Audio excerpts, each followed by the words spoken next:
Sementara itu, Saudara, akademisi dari Fakultas Hukum Universitas Samratulangi, Stefan Obaja Foges menilai penetapan 5 orang tersangka dalam kasus dugaan korupsi dana hibah Pemprov Sulut ke Sinode Gemim merupakan langkah serius aparat penegak hukum dalam penanganan tindak pidana korupsi. Meski demikian, penetapan status tersangka harus tetap mengedepankan asas praduga tak bersalah.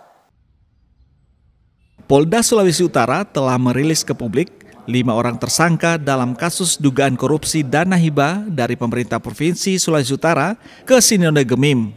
5 orang tersangka ini berasal dari pihak pemerintah Provinsi Sulawesi Utara dan pihak Sinode Gemim selaku penerima dana hibah. Pengamat hukum dari Fakultas Hukum Universitas Samratulangi Manado, Stefan Foges menilai penetapan status bagi 5 orang tersangka ini merupakan bentuk keseriusan aparat penegak hukum. Dirinya mengapresiasi komitmen dari Kapolda Sulawesi Utara dalam menegakkan hukum, khususnya tindak pidana korupsi. Meski demikian, dalam kasus ini, publik juga diminta untuk mengedepankan asas praduga tak bersalah. Yang pertama tentunya ini merupakan sebuah kemajuan dari proses pemeriksaan yang sudah mendahului ya.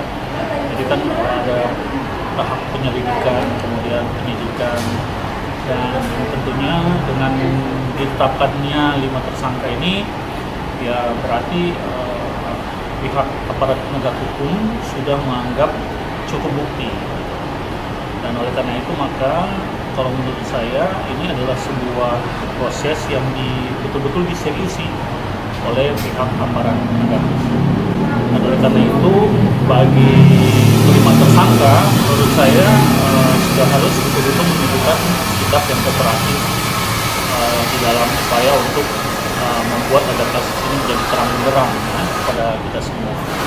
Dan bagi aparat penegak hukum dan juga bagi masyarakat, saya berharap kita semua tetap mengedepankan asas presumption of innocence atau asas praduga tidak bersalah. Diketahui proses penyelidikan dan penyidikan kasus dugaan tindak pidana korupsi dana hibah Gemim telah berlangsung kurang lebih 6 bulan.